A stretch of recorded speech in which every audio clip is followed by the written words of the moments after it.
नमस्कार. कोकण संध्या बातमीपत्रात मी शीतल पाटील आहे आपल्यासोबत.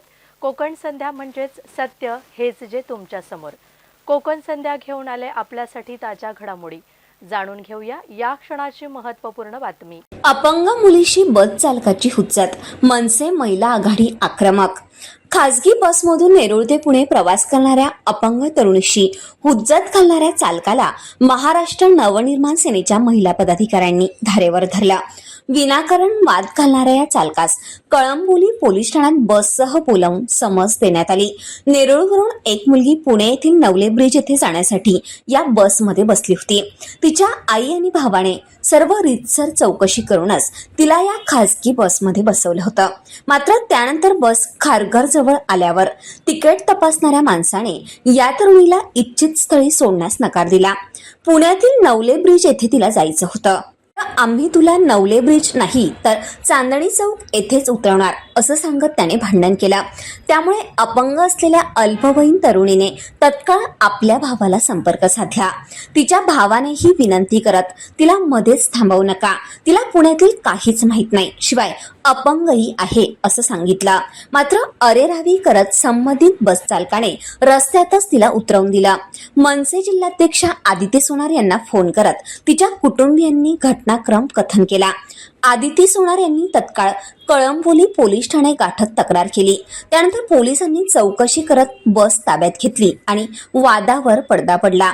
यावेळी आदिती सोनार यांच्या समवेत वैशाली बोराडे, स्नेहल बागर तिवारी यांच्यासह अन्य पदाधिकारी उपस्थित होते. ब्युरो रिपोर्ट, कोकण संध्या न्यूज, पनवेल. काय झालं ते सांग. तुझं नाव सांग आधी. तुझं नाव, काय झालं, काय केलं सांग. निलिमा शिवतरे. मी LP वरून नेरूळ LP वरून बसमध्ये बसले होते नवले ब्रिजला जायचं म्हणून. बट तो नंतर बोलला की दुसऱ्या स्टॉपला उतरेन, तिकडे नाही जात बस, आणि मग त्याने मला अर्ध्या रस्त्यातच उतरवलं. नमस्कार, मी आदिती सोनार, महाराष्ट्र नवनिर्माण सेना जिल्हाध्यक्ष रायगड. या मुलीच्या भावाचा मला फोन आला होता. आता ती लहान आहे, मुळात ती हँडिकॅप सुद्धा आहे. तिला पूर्ण सांगता येत नाही म्हणून मी तुम्हाला स्पष्टीकरण देते.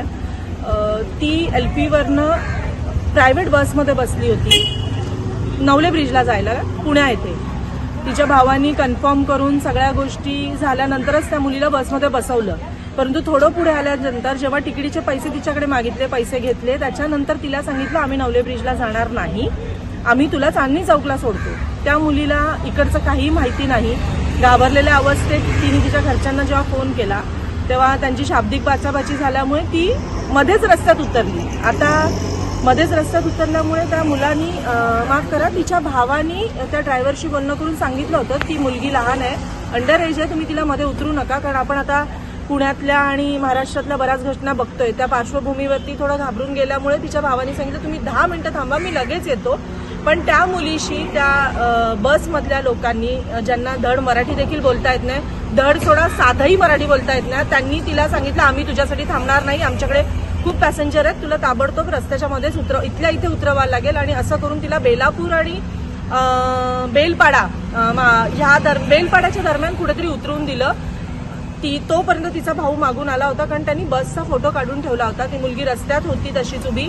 तिला पिकअप केलं. मग अगदी तत्परतेने तिच्या भावानी पोलीस स्टेशनला कॉल केला, बीट मार्शलवरती कॉल केलं. निर्भया पथक आलं. आता पोलीस स्टेशनमध्ये त्या मुलाला घेतलेलं आहे आणि त्याची रीतसर तक्रार घेतात आहे. आणि पोलिसांकडनं अगदी खूप 0 मिनिटावरतीच लगेच तत्परतेने तिला सहकार्य मिळाल्यामुळे कुठलाही अनर्थ होण्यापासून वाचलेला आहे. त्यामुळे मी प्रत्येक पालकांना सांगेन, आपल्या मुलांना असं सोडताना सर्वात पहिले सगळ्या गोष्टींची चौबाजूनी चौकशी करा, मगच तुम्ही आपल्या पाल्याला कुठल्याही बसमध्ये किंवा कुठल्याही वाहनामध्ये बसवून द्या. धन्यवाद.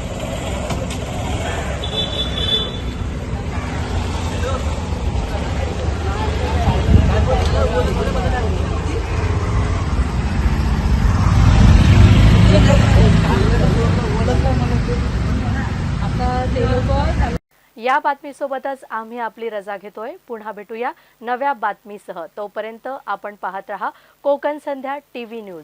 सत्य हेच जे तुमच्या समोर. अशाच नवनवीन घडामोडी जाणून घेण्यासाठी आमच्या पेजला फॉलो करा, आमच्या चॅनलला सबस्क्राइब करा, बातमीला लाईक करा आणि शेअर करा. धन्यवाद.